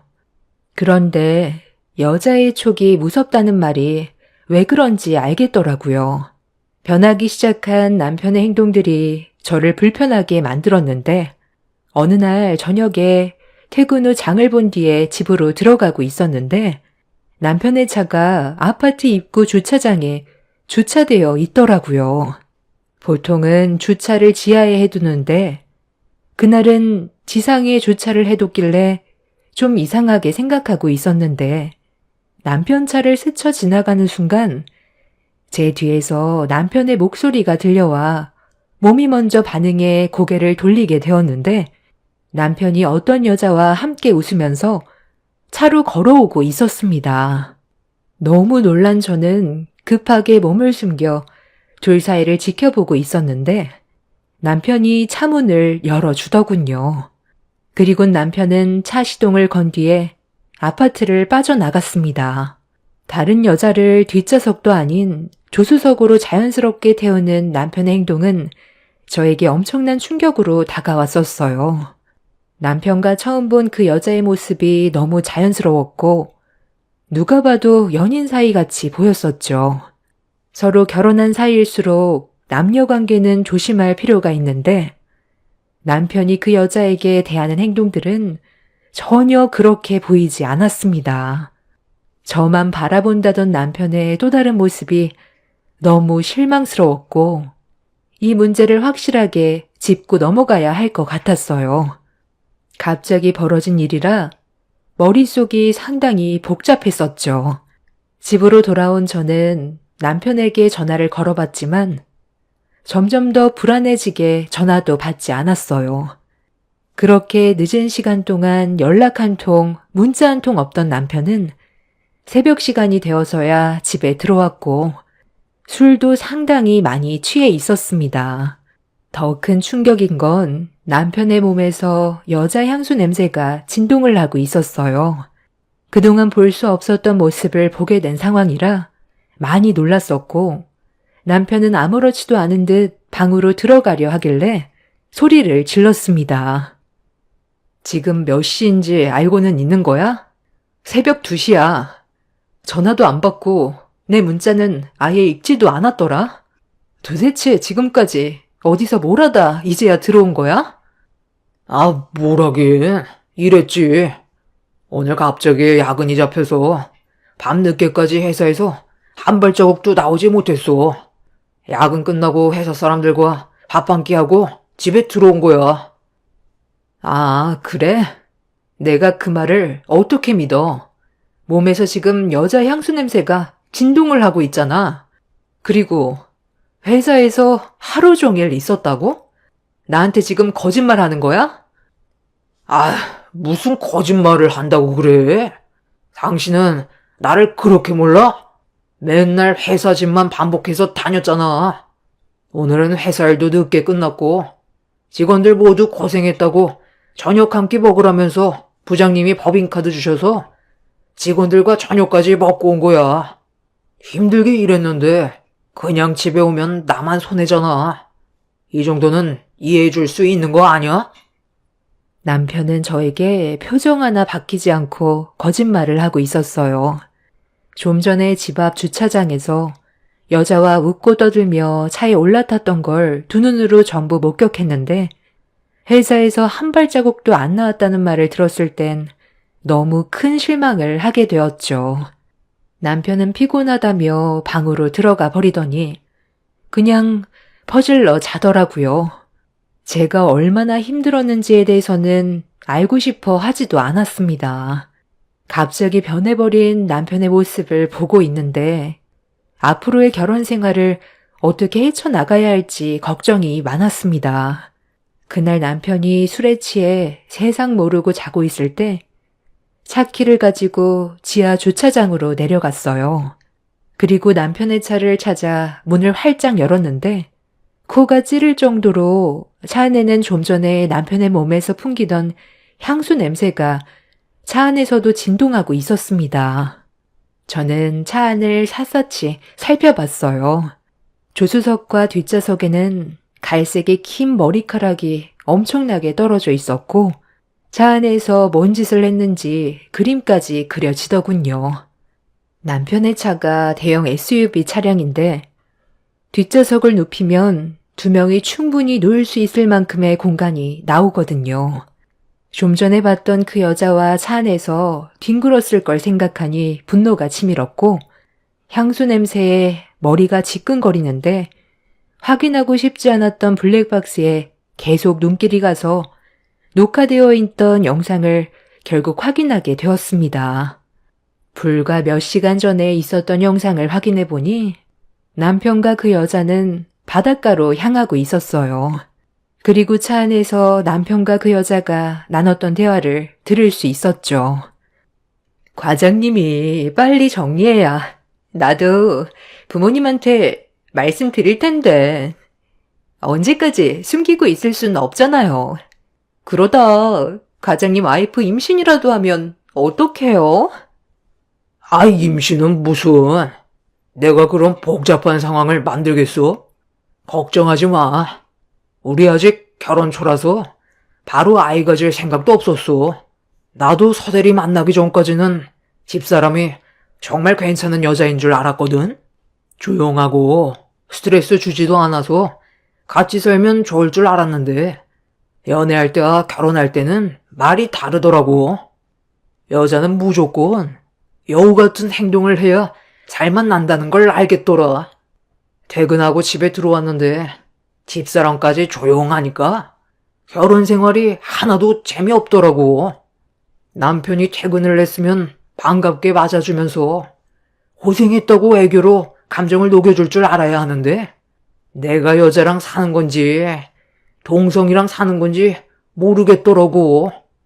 그런데 우리 서대리는 집사람과 반대되는 성격을 가지고 있어서 그런지 나에게 너무 좋은 감정으로 다가왔었고 이런 여자와 살아야 된다는 걸 절실히 느끼게 해줬잖아. 그러다 보니 집사람 얼굴만 봐도 답답하고 이미 질려버려서 같이 하고 싶지도 않더라. 여자는 끼가 있어야 돼. 바다까지 가려면 몇 시간 더 달려야 할 것 같은데 우리 잠깐 여기서 좀 쉬다 갈까?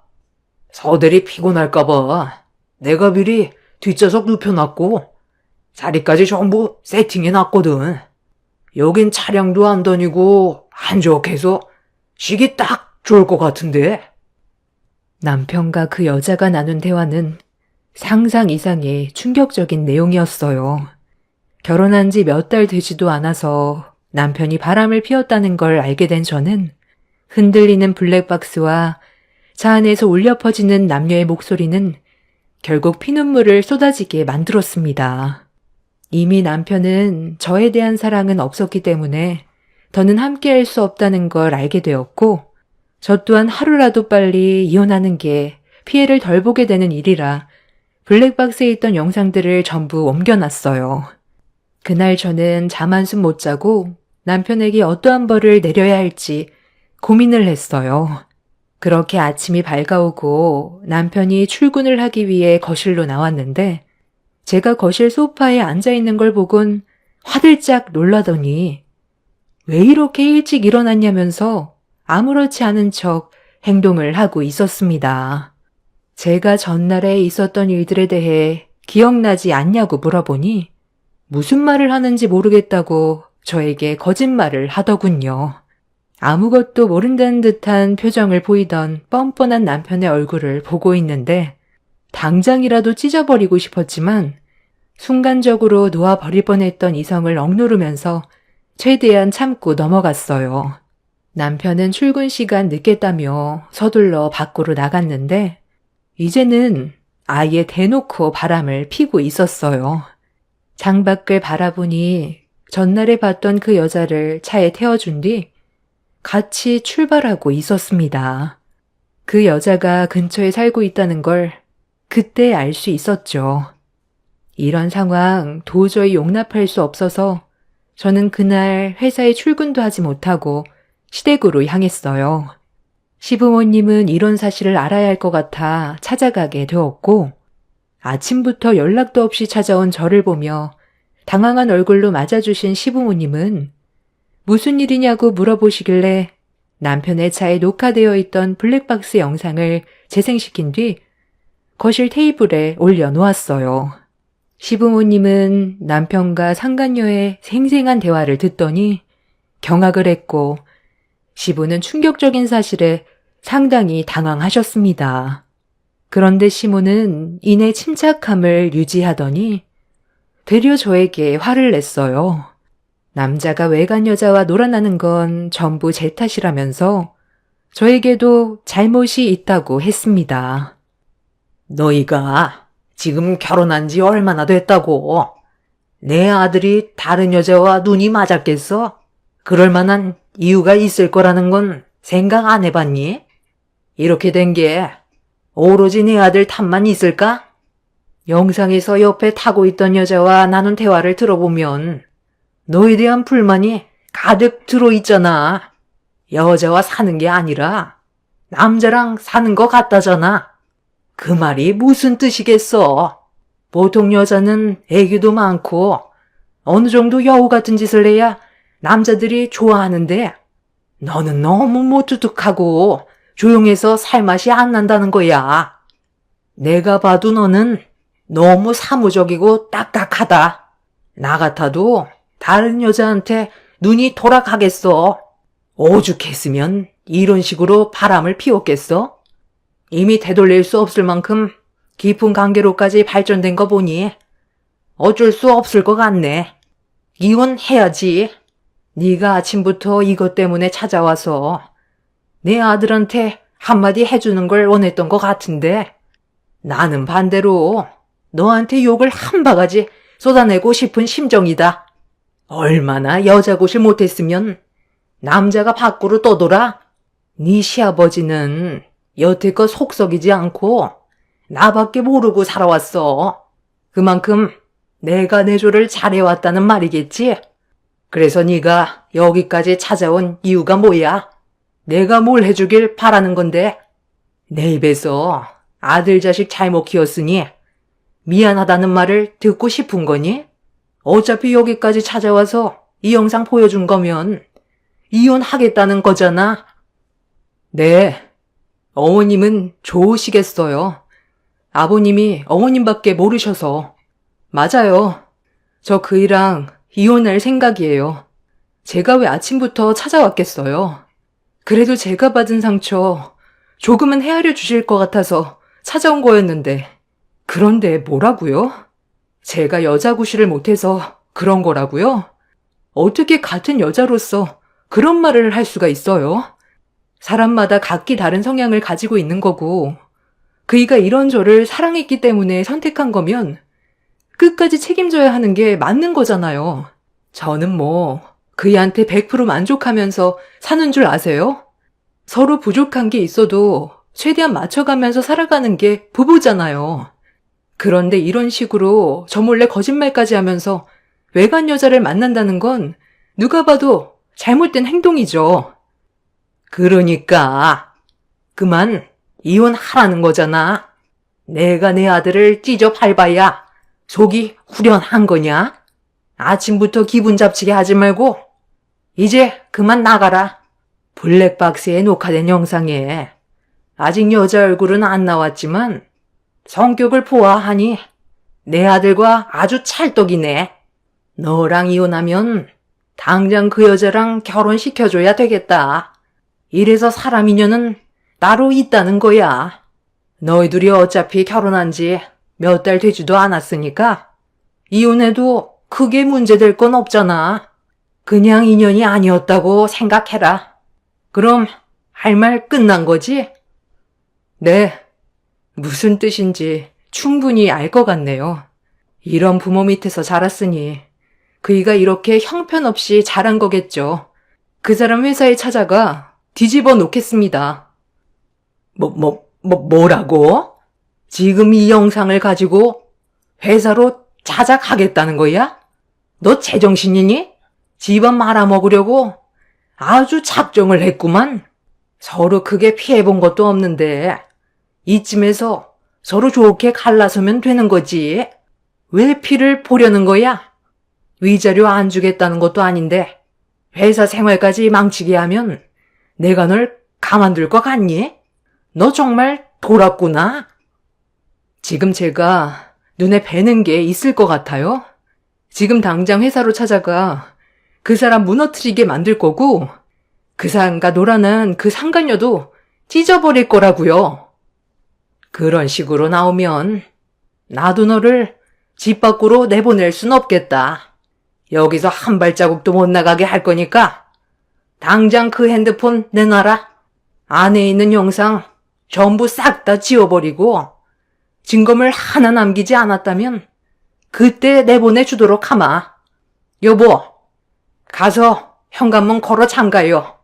당신은 우리 아들 인생이 무너지는 걸 보고 싶은 거야? 아, 왜 머뭇거리고 있어? 빨리 현관문 잠그래도 너는 어딜 일어나니? 내가 방금 하는 말 못 들었어? 증거물 전부 토해내지 않는다면 여기서 한 발자국도 나가지 못해. 제가 밖으로 나가려 하자 시몬은 벌떡 일어나더니 제 머리채를 잡아 사정없이 흔들었고 들고 있던 핸드폰과 가방을 뺏어버렸어요. 이런 상황 속에서 시부가 머뭇거리고 있자 시몬은 크게 화를 냈고 시부는 남편이 잘못한 걸 알면서도 현관문을 걸어 잠갔습니다. 시몬은 저를 방 안으로 밀어 넣은 뒤 나오지 못하게 했어요. 그리고 잠시 뒤 시몬은 남편한테 전화를 걸어 버럭 화를 내면서 당장 집으로 튀어오라며 소리를 질렀습니다. 이런 상황을 알게 된 남편은 허겁지겁 집으로 달려왔고 잠시 뒤 현관문이 열리는 소리와 함께 남편의 목소리가 거실에서 들려왔어요. 시몬은 저에게 뺏은 영상을 남편에게 보여줬습니다. 너 제정신이냐? 다른 여자를 만나려면 걸리지 않게 하던가 아니면 이혼을 먼저 하고 다시 시작하던지 해야지. 이게 지금 뭐 하는 거니? 며느리가 방금 어떤 짓을 저지르려 했는지 알아? 이 영상을 들고 너희 회사로 찾아가려 했었다.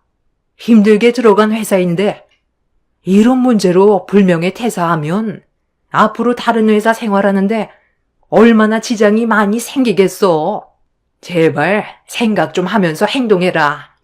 너 때문에 내가 아주 속이 뒤집어지겠다. 너랑 만나고 있는 그 여자 차 안에 있다고? 지금 당장 들어오라고 연락해라. 어차피 이렇게 된 거 상황 정리 빨리 하고 너희 둘이 엮어주는 게 내가 볼 땐 제일 좋은 방법인 것 같다.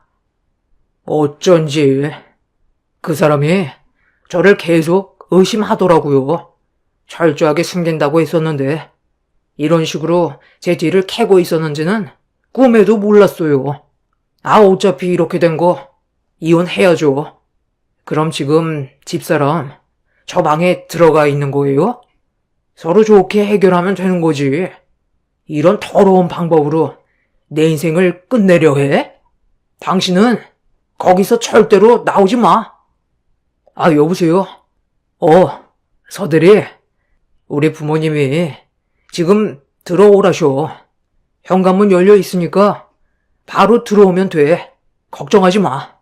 엄마가 서대리 아주 좋게 보고 있어. 빨리 올라와. 방 안에 제가 있는 걸 알면서도 남편과 시모는 상간녀를 집 안으로 불러들였어요. 이런 상황들이 너무 화가 나 분노는 점점 한계치에 다다랐고 잠시 뒤 상간녀가 시부모한테 인사하는 목소리가 방 안으로 새어 들어왔습니다. 애교 섞인 목소리와 함께 시부모 눈치를 보면서 들어온 상간녀는 남편을 진심으로 사랑하고 있다면서 대화를 풀어나가고 있는데 시모는 상간녀가 마음에 들었는지 바로 살림차리라며 긍정적으로 받아주고 있었습니다. 시모는 남편이 왜 상간녀한테 마음을 뺏겼는지 알 것 같다면서 여자로서 상당히 매력적이라며 좋아하셨어요. 이런 상황들이 너무 화가 치밀어 올랐던 저는 결국 방 안에 있던 물건들로 방문을 부수기 시작했고, 정신 나간 여전처럼 난리를 치기 시작하자 시모가 방문을 활짝 열더니 제 얼굴을 향해 사정없이 손을 올려쳤어요. 저도 이미 제정신이 아니었던 상황이라 시모의 양뺨에 손을 세차게 내리쳤고, 시모는 또다시 제 뺨에 손을 올렸습니다. 이미 이성을 잃어버린 저는 눈에 뵈는 게 없어서 시모가 제 뺨에 손을 올릴 때마다 저도 시모의 뺨에 똑같이 손을 올렸습니다.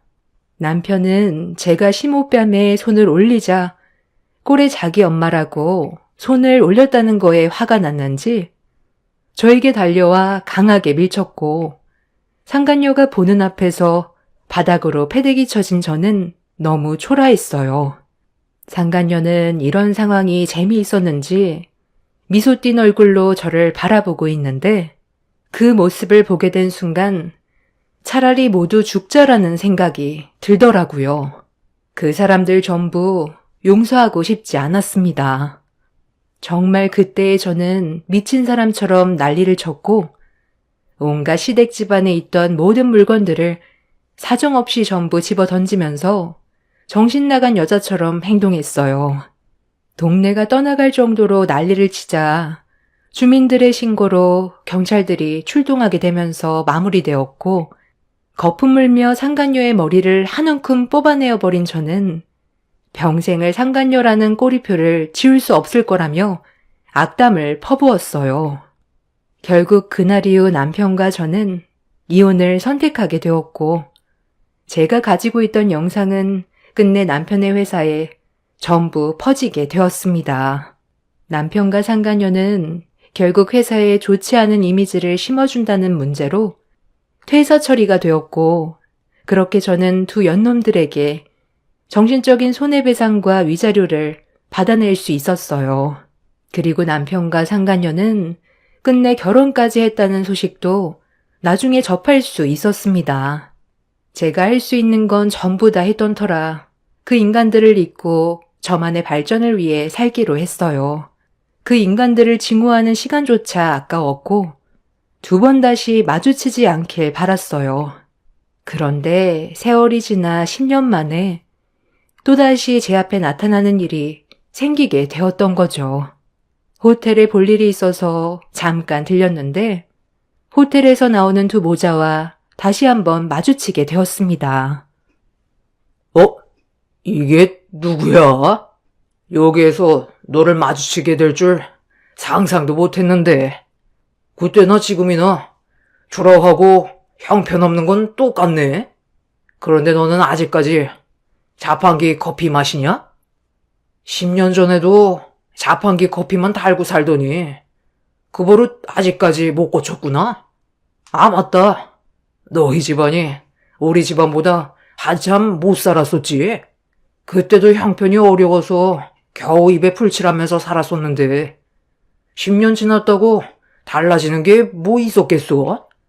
우리는 오늘 아주 중요한 날이거든. 내 인생은 이제부터 시작이고 앞으로는 승승장구할 일만 남았다. 사람 인생 한 치 앞도 모른다더니 내가 이런 큰 호텔에서 일하게 될 줄 누가 알았겠어? 나 여기 영업직 과장으로 입사하게 되었거든. 오늘 최종 면접 합격받고 들어가는 길이야. 내가 손에 쥐고 있는 이 커피가 얼마짜리인 줄 아냐? 하긴 500원짜리 자판기 퍼마시는 싸구려 인생이 뭘 알겠소? 이거 루아 커피라고. 한 잔에 5만 원에 파는 커피인데 여기 호텔에서 일하는 직원은 무상으로 마실 수 있거든. 오늘 우리 엄마 호텔 구경 시켜주고 싶어서 최종 면접 합격한 기념으로 호텔 안에 있는 레스토랑에서 밥 한 끼 하고 들어가는 길인데 너는 옷님은 꼬락서니를 보니 아직까지 인생길 피려면 한참 멀었구나. 더 열심히 노력해야 되겠다. 얘 성격으로 어떻게 성공하겠어? 그때 생각 안 나? 집안 물건 죄다 부숴놓고 한바탕 난리 쳤었잖아. 이혼하길 천만 다행이지. 너는 내 아들 놓친 거 평생 후회할 거다. 여보, 내가 좀 늦었지? 오늘 최종 면접 합격을 결정한 날이라 대면 면접 보느라 좀 걸렸어. 아유, 또 자판기 커피야? 당신이 하도 들여달라고 해서 어쩔 수 없이 들여놓긴 했는데 건강 생각해서 자주 마시는 거 안 좋아. 호텔 안에 카페 있는데 거기 편하게 이용하면 되잖아. 많이 배고프지? 서둘러 들어가자. 잠깐만. 오늘 최종 면접 합격 면단에 혹시 도영훈이라고 있었어? 당신이 직접 대면 면접했으면 기억할 수도 있겠네. 내가 아는 사람이 합격한 것 같아서. 당신이 그걸 어떻게 알아? 도영훈 씨라면, 9살 된 아들 하나 키우고 있는데 상황이 엄청 절실해 보이더라고. 면접장에서 아내가 유책 배우자로 바람피워서 9년 동안 혼자 아들을 키웠다고 어필해서 인상 깊었지. 그래서 일에 대한 열망이 상당히 강해 보이더라고. 원래 자식이 있으면 무슨 일이든 가리지 않잖아. 우리 회사가 제일 중요하게 생각하는 게 스펙보단 열정이잖아. 그래서 그 용기에 최종 합격하게 되었고 다음 주부터 같이 일하게 될 거야. 오늘 대표님한테 보고 들어갈 거고. 그런데 그건 왜? 당신 표정을 보니 별로 안 좋아 보이는데? 내 뒤에 있는 저 도용훈 씨라는 사람이 10년 전에 내 전남편이었거든. 내가 한번 얘기했었지? 그런데 또다시 얼굴을 마주했는데 그때나 지금이나 달라진 건 하나도 없더라고. 사람이 겉모습만 보고 판단할 수는 없잖아. 나는 이미 저 사람을 겪어봤었고 어떤 성격을 가지고 있는지 알고 있어서 이 회사에서 일하는 거 다시 생각해봤으면 좋겠어. 아버님도 호텔 이미지 안 좋아지는 거 싫어하실 거 아냐. 그리고 나와 아주 잠깐이었지만 그래도 전 남편인데 불편한 상황 만들고 싶지 않아. 잠깐만. 당신이 지금 부사장님 배우자라고? 아니, 어떻게 이런 말도 안 되는 일이 있을 수 있는 거야? 당신 같은 집안 사람이 저런 분과 결혼하는 건 불가능하잖아. 그래. 그건 정말 말이 안 된다. 너희 집안이 얼마나 쓰레기 집안인지 뻔히 알고 있는데 말이 안 되는 건 당연하지. 더군다나 부사장님 사모님이면 걸치고 있는 옷도 명품으로 휘둘러야 되는 거 아니야? 내 앞에서 자판기 커피 마신 거 쪽팔려서 둘이 짜고 거짓말 하고 있는 거지? 10년 만에 인생이 180도 바뀌는 건 불가능한 거야. 말이 좀 지나친 것 같은데요. 이 사람 제 아내 맞고요. 워낙 검소하게 살아서 남들 눈에 띄는 걸 별로 안 좋아합니다. 그리고 자판기 커피 마시는 게 어때서요? 이 사람 취향이라 가끔 한두 잔 하는 건데 그게 뭐 잘못된 거예요? 자판기 커피 마시고 입는 옷이 싸구려면 그 사람 인생도 싸구렵니까? 부사장님, 저희 어머니가 하는 말은 그 뜻이 아니라요. 이 사람이 부사장님 같은 높으신 분과 결혼을 했다는 게 믿어지지가 않아서요. 저희 어머니가 말실수했습니다. 엄마는 내가 항상 입조심하라고 했잖아요. 저희가 실수한 것 같네요. 내가 미안했어. 10년 만에 얼굴 본 거라 반가워서 그랬던 거야. 반가워서 그랬다고? 나를 무시하고 빈정대며 온갖 막말을 퍼부었으면서 그게 반가운 표현이야? 그리고 그 여자랑 결혼해서 아이까지 낳았는데 바람나서 도망갔다고? 정말 한심하다. 여자 보는 눈이 그렇게 없으니 아직까지 면접이나 보고 다니지. 나는 너랑 이혼하고 이런 멋진 남자 만나서 정말 행복하게 살고 있는데 나는 너랑 이혼한 걸 정말 다행으로 생각하고 있어. 만약 내가 참고 살았으면 내 인생도 끝장났겠지. 여보, 이 사람들과 상대하고 싶지 않은데 그만 식사나 하러 가요. 내가 잘못했어. 솔직히 나도 그때로 다시 돌아간다면 그런 행동 절대 하지 않았을 거야. 나도 후회하고 있다고. 나 정말 이 회사 다니고 싶어. 딱 한 번만 눈 감아주면 안 될까? 앞으로 이 회사를 위해 내 몸 다 바칠 준비가 되어 있다고. 많이 늦었지만 내가 정말 미안해. 내 아들한테 약속했다고. 면접 합격하고 들어갈 때 가지고 싶은 장난감 사주기로 했는데 이렇게 끝나버리면 내가 아들 얼굴을 어떻게 보겠소. 부탁이야. 예정을 생각해서라도 나한테 한 번만 기회를 주면 안 될까? 아유, 됐다. 그렇게까지 하면서 이 회사에 다닐 필요 없다. 더 좋은 곳에서 면접 보면 되는 거지. 제가 여기 부사장과 결혼할 사이인데 네가 승진이나 제대로 할 수 있겠어? 아, 엄마는 좀 조용히 좀 하세요. 아버지도 암으로 돌아가셔서 저 혼자 돈 버는 게 얼마나 힘든 줄 알아요? 맨날 신세 한탄하시면서 지금 그런 거 가릴 처지예요? 엄마 때문에 제 인생을 망친 거잖아요. 요즘 들어 자꾸 오락가락해서 치매도 심해지기 전에 요양원에 들어가라니까. 거기는 절대 죽어도 들어가기 싫다고 나를 힘들게 만들어 놓고 지금이 얼마나 중요한 시점인데 왜 끼어들어요? 엄마만 빠져도 짐스럽지 않고 내 인생 필 수 있다고요. 아이씨, 이런 인생 사는 거 지긋지긋한데 왜 끝까지 내 앞길을 막으려는 거야? 전시모는 전 남편의 막말에 순간적으로 뺨을 올렸고 전 남편도 현실에 놓인 자기 자신을 한탄하더니 전시모의 뺨에 손을 올렸습니다. 호텔 앞에서 두 모자는 한바탕 난리가 났고 결국 호텔 관계자분들에게 끌려가 밖으로 내쫓겨나게 되었어요. 정말 한심했고 저런 집안의 며느리로 들어갔었다는 게 너무 창피했었습니다. 사람 인생 한 치 앞도 모른다잖아요. 사실 지금의 남편도 초혼은 아니었어요. 아는 지인분의 소개로 지금의 남편을 만나 아이들 낳고 저는 행복하게 살고 있지만 그 사람들은 아직까지 시궁창 인생을 살고 있습니다. 제가 그 사람들과 인연을 끊어낸 게 인생의 전환점이었고 정말 잘한 결정이었다고 생각해요. 10년이 지나도 역시나 바뀐 건 없더라고요. 지금도